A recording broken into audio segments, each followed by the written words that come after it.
Ayan guys, good morning. Magluluto na naman ako. Ayan. Pork yan guys. Tinimplahan ko ng kalamansi at saka powder na paminta, bawang. Ayan, nilagyan ko ng magic, tuyo. Ayan. Ito yung halo niyan guys, tukwa. Iprito ko yan, ihalo ko dyan para si ate mamaya. Gusto ng anak kong panganay yan, saka bunso. Yung ulam na ganyan. Gustong-gusto nila yan guys. Saka ito, mayroong ganyan. Nako. Ubos yan sa kanila mamaya guys.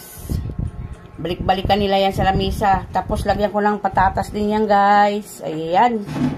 Para lalong sumarap siya. Ayan, binabad ko yung patatas para hindi mag-itim.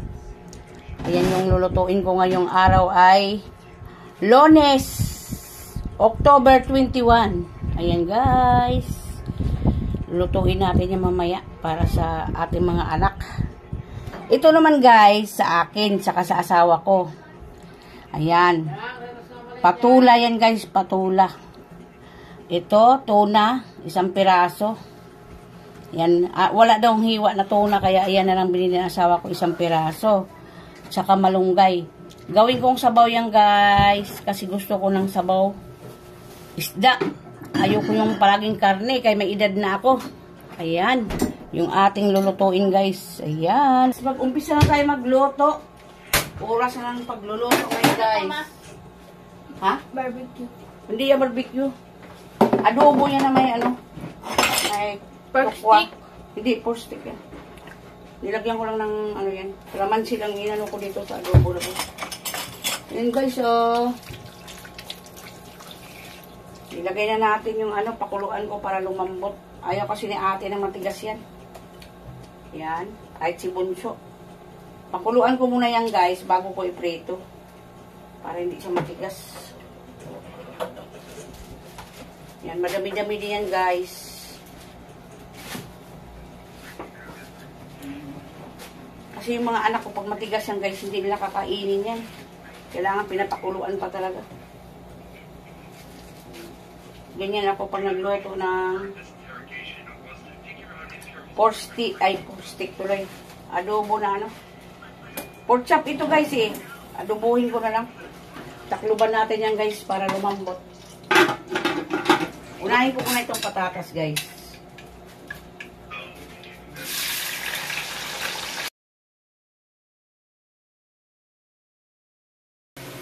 Initin ko na lang yung ano, kanin. Ang dami pa naman kanin. At saka hindi na kami masyado sa kanin ng asawa ko. Ano na kami sa kanin. Kaya minsan ano, palagi ako nagsasangag kasi sayang yung kanin. Ang mahal-mahal pa naman ang bilihin guys.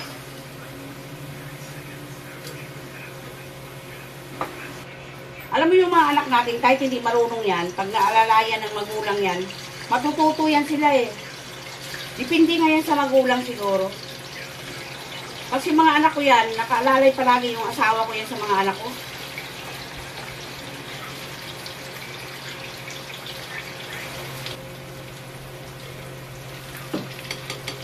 Kung anong request nila mga ulam, niluluto ko kasi yun ang kagiligayahan ng mga anak ko guys.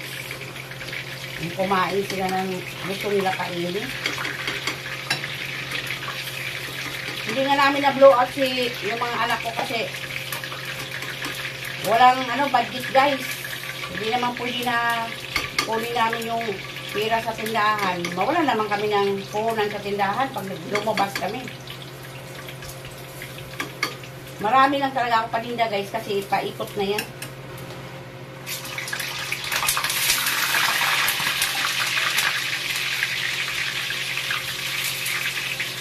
Yan, tapos na yan guys. Itayin ko na lang itong pork na maluto. Luto na rin yung patatas. Luto na rin yung tukwa. Yan, di ba? Prito ko itong sibuyas guys. Ibahin ko yung pagprito. Kasi hindi na ako pwede magprito dyan. Ilagay ko na ito guys. Dagdagan ko na lang ng tubig para magka-kusla. Yan. Ilaga natin siya ulit. Para ilagay. Nagdagan ko yung sabaw yan guys. Gusto ng mga anak ko yung masabaw. Yan. Tapos itong sibuyas, i-spread ko mo yan. Ayan, ilagay ko na ito guys. Lahat. Kakainin naman nila yan. Excuse. Tapos itong patatas, lagay ko na rin. Para lumambot na siya. Yan. Malinis yung kamay ko ah. Yan, pakuluan natin. Kailangan may asukal ito eh. Kasi mayroon sa tukwa. Kunti lang ngayon oh. Ganyan ako maglagay ng asukal. Wala pa sa isang kutsara. Para matamis-tamis yan na alat-alat. Hindi ko kasi inuubos to.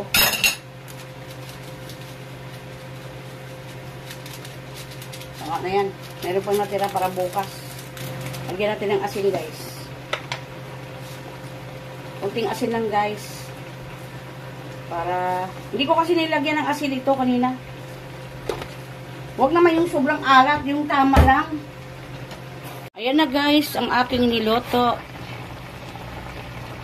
Adobo na may tukwa, tsaka patatas. Ayan, nag-moist na yung aking kamera guys. Ayan.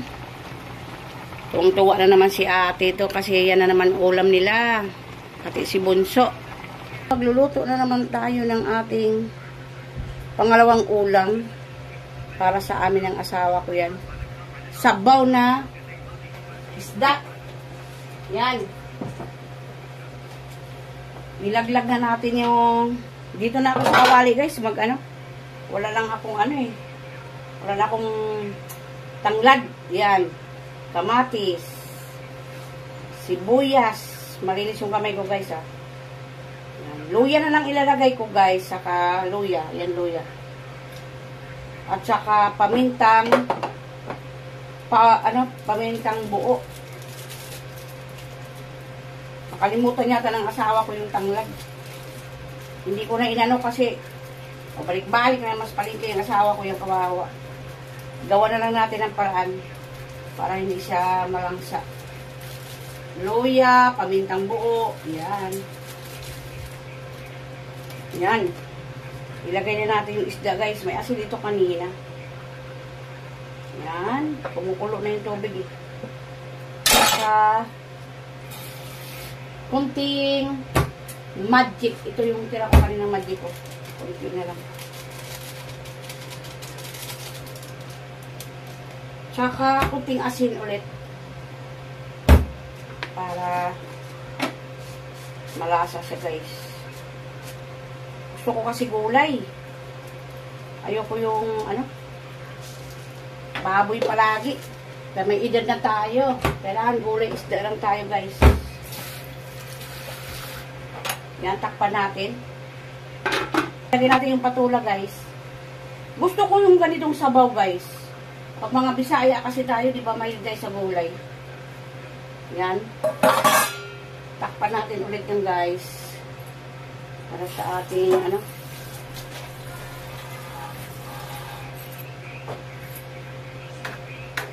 ganyan ako magluto guys.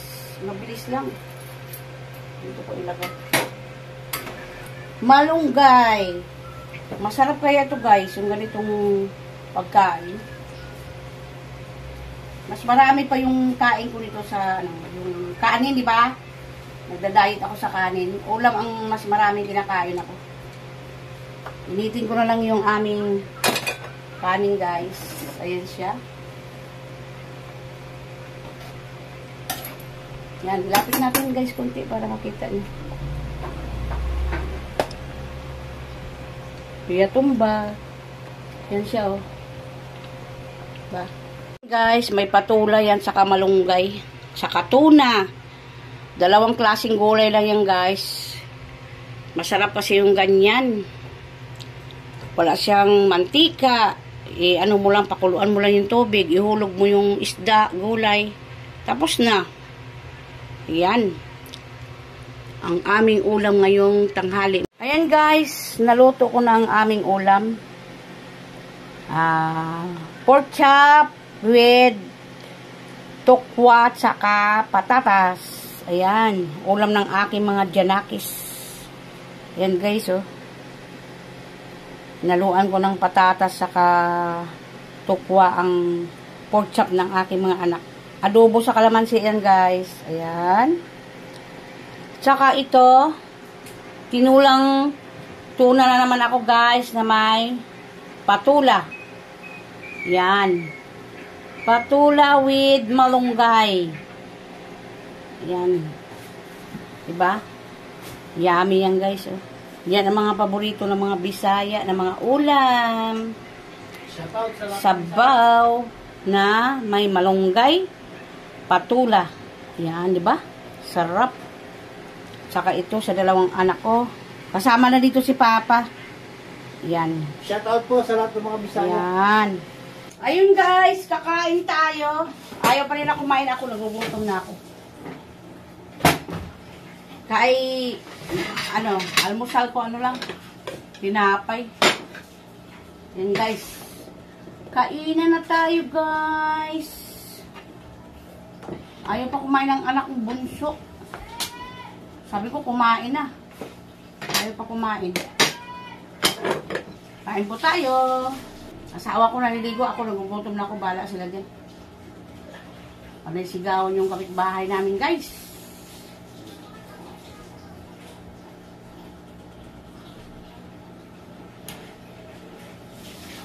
Gusto ko pa itong gulay kaysa karne. Mabilis ako mabusog dito. Kain.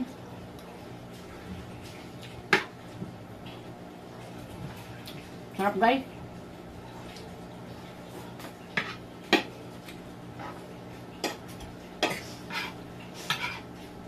Lalo na yung sabaw. Sarap.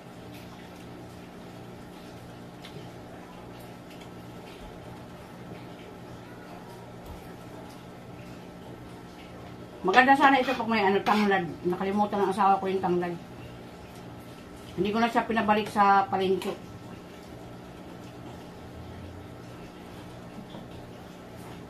Kain.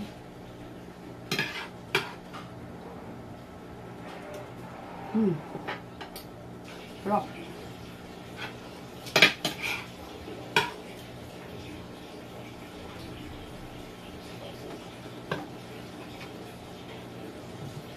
Kain po tayo.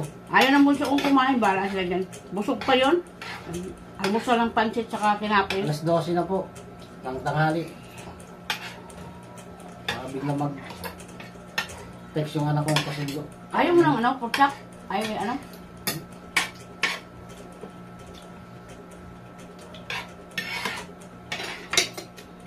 Asawa ko nawaan na rin yan sa akin pag kumain. Mga gulay ng mga Bisaya. Dati yan, hindi siya kumakain ng mga ganito. Ngayon, kumakain na siya. Napapagaya na siya sa akin. Sarap.